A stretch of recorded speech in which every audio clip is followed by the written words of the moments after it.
Hi guys! So for today's video nga, mamamalengke kami ngayon ni Papi. Mag-aalasin ko na nga ng madaling araw nung nagising kaming dalawa. Pupunta nga pala kami sa palengke ng Bulungan kung tawagin. Yun yung mga bentahan ng mga murang isda. Yes guys, mag-i-stock tayo ngayon ng isda. Saturday nga pala ngayon yan kasi nga ngayon dito gaganapin yung Bible study namin mamaya. Magluluto nga ako ng pang dinner kaya naisip ko isda na lang yung lulutuin ko. Aalis na nga kami ng mga time na yan, kaya ayan nakikita nyo sobrang dilim pa. Kailangan kasi guys, maaga pa lang nakapunta ka na doon kasi nga pagkagantong oras, maraming nagtitinda ng mga iba't ibang klase ng isda, mas marami kang mapagpipilian. Kami kasi, ang madalas namin na binibili is bangus, tilapia, galunggong, yun lang kasi yung mga kilala naming isda. Mabilis din kasi yun maubos kasi yun yung mga karaniwan na talagang binibili ng mga tao. Malayo-layo din kasi yung biyahe namin na Icto Rosario. Kaya kailangan maaga ka talagang aalis. Para before 6, nandun na tayo. Tapos ayan, bumili nga muna ako ng pandesal para kahit nasa biyahe tayo, ninangat-ngat ako. And syempre, masarap talaga to kapag mainit-init pa, diba?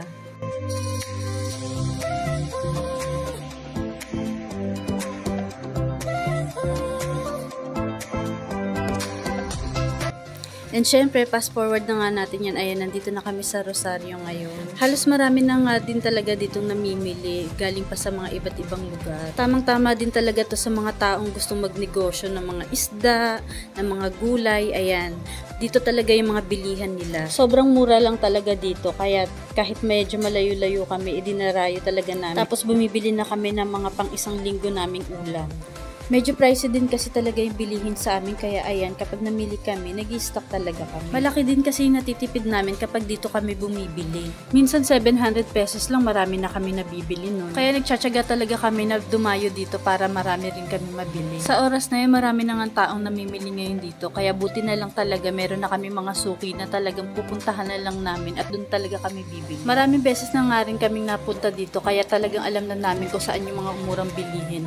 Kasi nga dito guys, kaya bulungan yung tinatawag kasi magbubulong ka ng mga presyo, ganun. Kung first time mo pa lang napupunta dito, kailangan mo talaga maglibot-libot para malaman mo kung saan yung pinakamura. Minsan ka naiisip ko bakit bulungan ang tawag dito samantalang nagsisigawan naman sila. Ito nga si kuya agaw pansin, sabi niya 50 pesos lang daw ang isang kilo. Hindi ko nga masyadong kilala tong isda na to pero kumuha pa rin yung asawa ko, 50 pesos lang kasi pero marami na siya. Sabi niya gataan na lang daw namin. At ang maganda pa nga kasi dito guys, talagang mga sariwa pa yung mga tinitinda nila.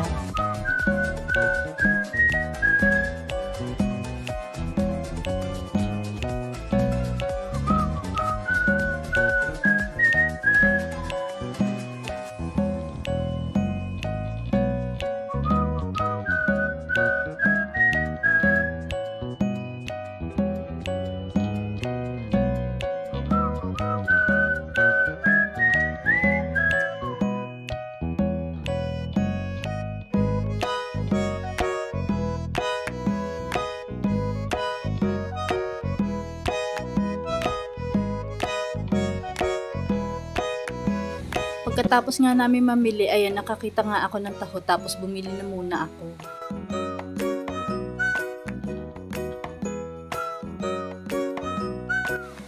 Maliwanag na nga ng mga oras na to, kaya ayan, paalis na tayo dito. Tapos doon naman tayo ngayon sa bilihan ng mga gulay.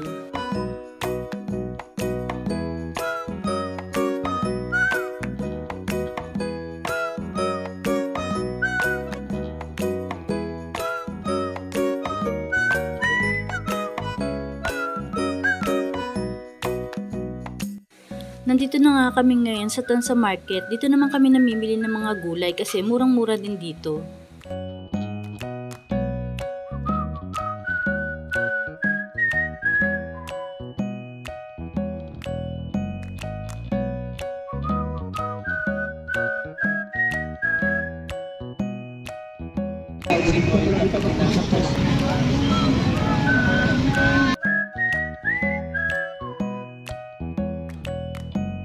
Fast forward na nga ulit, ito na nga, nandito na nga tayo sa bahay.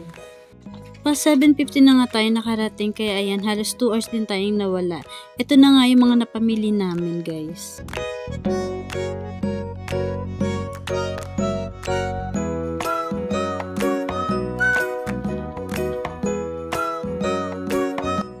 Ito nga yung isda na inilok sa amin kanina ni Kuya. Yellowfin yata to. Basta ayun, tapos tinanggalan ko na nga ng buntot kasi sabi nga nila lason daw yung buntot nun.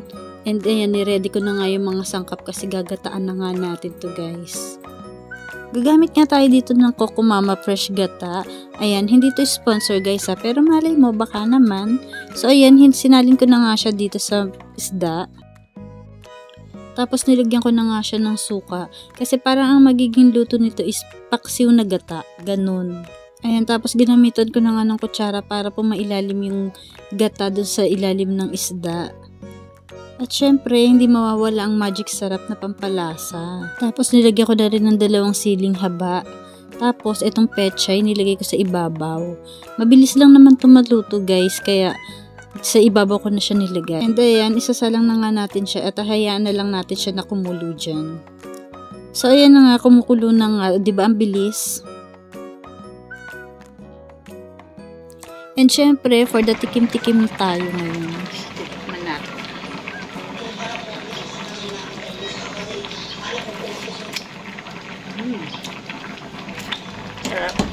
At sunod naman natin ngayon na iluluto itong alamang. Ayan, igigisa na nga natin to sa mantika. Syempre, lagi nating uunahin yung bawang, yung sibuyas, at yung kamatis. Tapos, for the halo-halo na nga tayo dito hanggang sa magisa na nga natin to. Tapos, saka ko ilalagay itong alamang. Ayan, masarap kasi to sa mangga guys. Meron din kasi tayo ngayong mangga.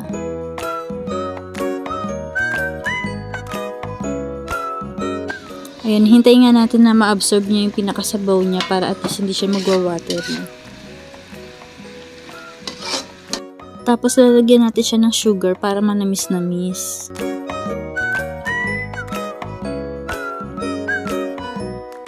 Ayan, luto na to guys. So papatayin na natin yung apoy. And syempre, magpipirito naman tayo ngayon ng isda kasi masarap talaga tong iterno sa isda.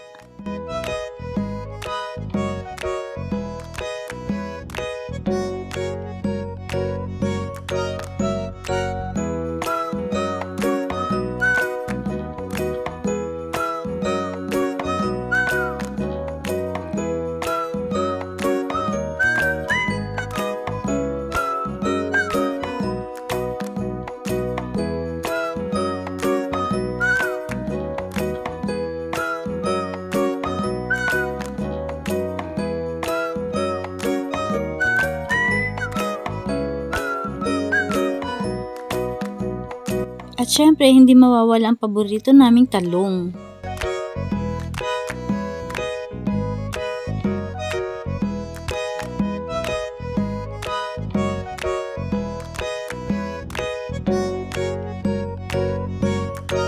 Ayan, kompleto na lahat. Ready to eat na.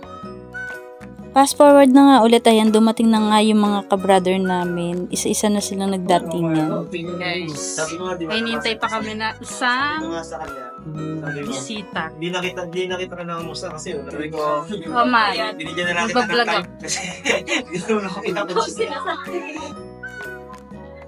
Ano? Bakit? Nahiya ka pa. So, si Rochelle na lang hinihintay namin. Kung naririnig mo to, igalaw mo yung baso. Ang tagal-tagal mo, dumating ka na. Para makapag-start na tayo. Yung mga ano. Go home. Full charge yan, full charge. Hi ka naman. Hi guys. Ako po yung hinihintay din. Ako po yung hinihintay na matagal. Ako yung hinihintay na matagal. Charot, ako yung pinapanalangin mo kayo. Kasi nagbablog po ako ngayon. So, ayan na, mag-start na tayo guys. Mag-start na tayo.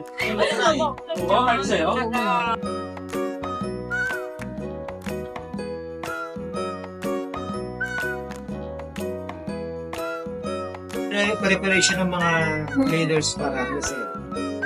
Oh, ayan na nga. So, ito Ayan na na nga, nga. Marian. Ay, Ayan na gata. nga, Yung gata. nakablend na. Mhm. Ayan na, pinalag.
And ayun na nga guys, dito ko natatapusin yung video ko kasi sobrang napapasarap na kami sa mga kwentuhan namin dyan after namin kumain. Ayan. And thank you for watching guys. See you on my next vlog.